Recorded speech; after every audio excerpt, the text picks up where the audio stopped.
Welcome to Procurement Marketplace. I'm introducing Amy-Renee Hovorka, the CEO and founder. Hi, Amy. Hi, Maria. So why ProcMarket? How did this idea come to you that you've created? What a great question. And it really did just come to me one day. It came in as an inspiration. It was like, I've been a consultant for quite a long time. I've got 20 years experience in procurement, and I'm a consultant at the moment doing the types of products that are on ProcMarket, which is the source to contract, facilitating the process, doing the scope of work, the risk assessment, evaluation. And I just started to think, how could I scale the idea that it didn't need it wasn't just me doing it. How could we scale consulting services? And the only way you can do that is to productize it. And so then I thought, well, if we're productizing it, how do we make sure that I'm matching up the right expertise with the right buyer's requirements? Because procurement's very specific in terms of categorization. So people in procurement have categories. You have a spend category. This is the area of your expertise, and it's really important that you work in that area.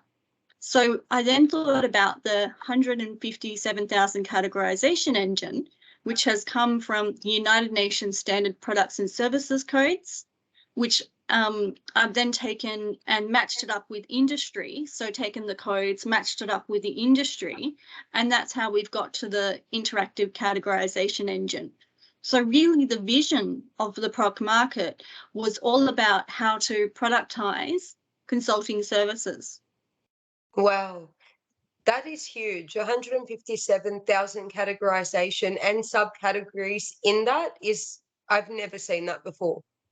That is impressive. It is actually brand new. So we have a patent on the categorization engine. So we're patent pending in the United States and Australia, which is very exciting. So it's definitely a new technology. That is impressive. Where did this, did you always knew you were going to do a platform like this, or is it because of your experience in the past that led you to this? What were you doing before this? Just innovative? Yeah, and innovative being the key word there. I actually tried to do a platform before, which was an innovation marketplace, a place where innovators could communicate how innovative their idea was without revealing intellectual property, and put it into a similar type of sort of categorization engine, and connect with their adopters. The problem with that idea, I did that in 2014, 2015, 2016.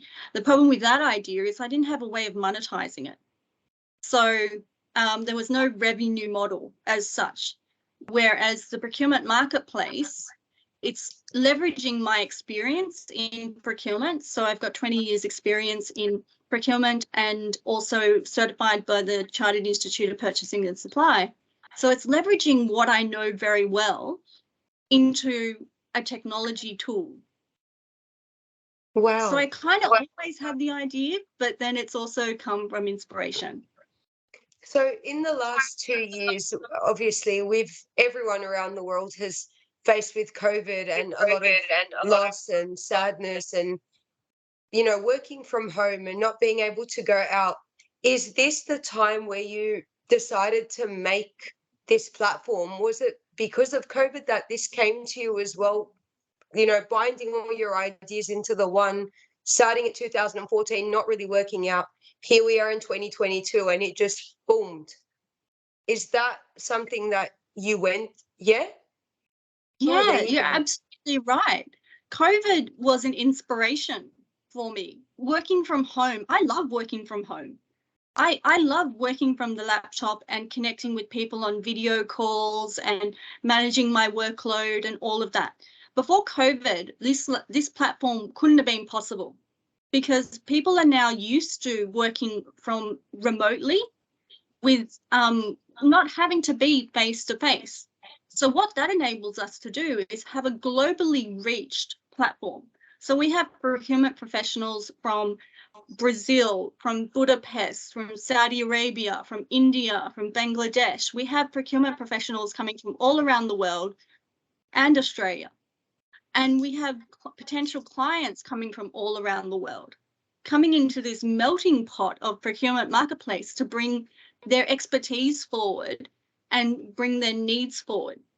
And I think about the opportunity here to have cross-fertilization of ideas across industries, across countries, and the opportunity to really raise the level of procurement recognition of our function. It's incredible. Raising that awareness, having an online world and one platform where we can all link into. Wow. Yes. And the other thing that's really important, Maria, which I'm sure you'll love this one, what's important is our values in procurement, in this procurement marketplace. Our values are that we want equity and fairness, and it to be a place where people feel that they can work and they're seen as a human and they're seen for their value. So what that means is anyone on the procurement marketplace, no matter what location they are, what location they are, what race they are, what gender they are, they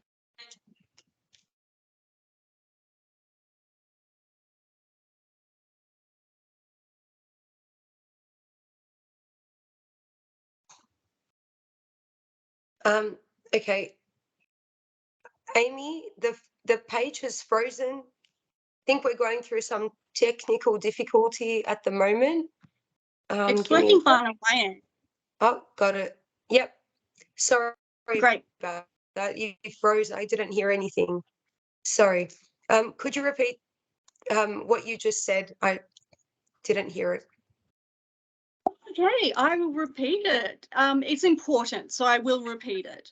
It's all about our values.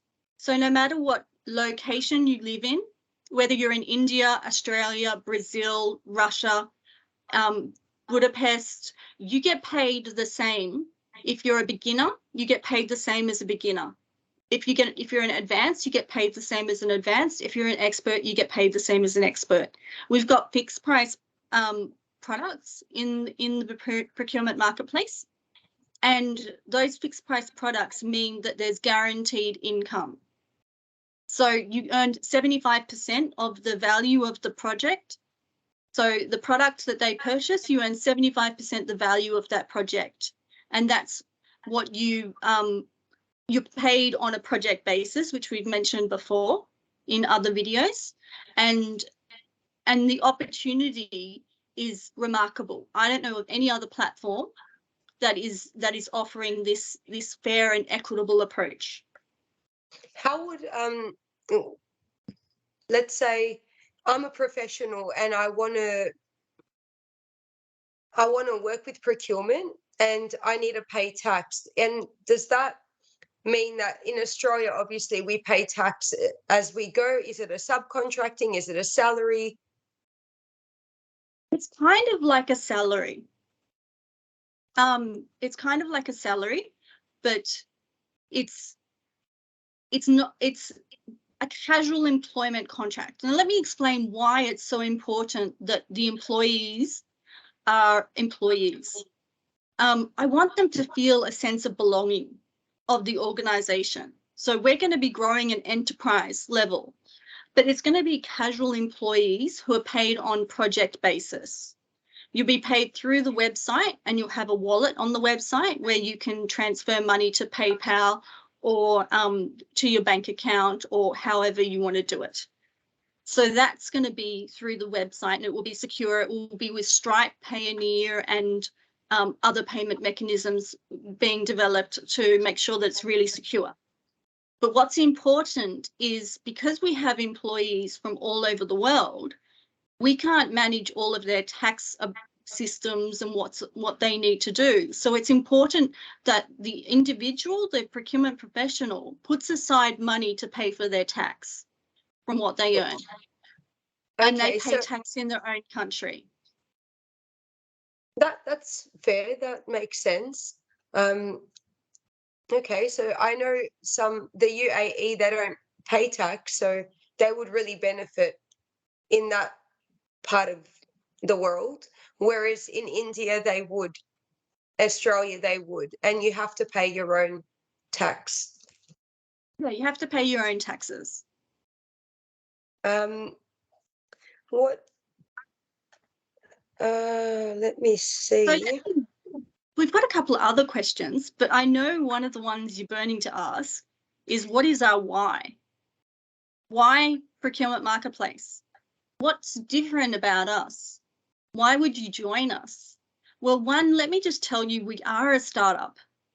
So come on the journey with us, because the journey is just beginning. This has gone from idea to it's going to be launched on the 10th of May in a little over a month and a bit. That's really fast in startup world. So we ask you to bear with us. Let us know if you have issues or any questions along the way. But bear with us and come on the journey, because it's going to be amazing what we're trying to achieve.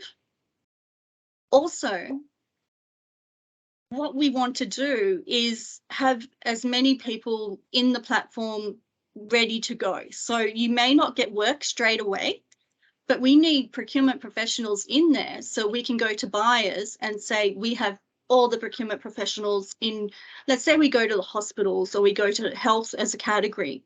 We have so many procurement professionals in these categories ready to meet your projects, to deliver your products. So it's important that the procurement professionals come on board before the buyers, and we'll get buyers very soon. Do you roughly know how many procurement professionals have signed up? Have they, Yeah, put actually, that information?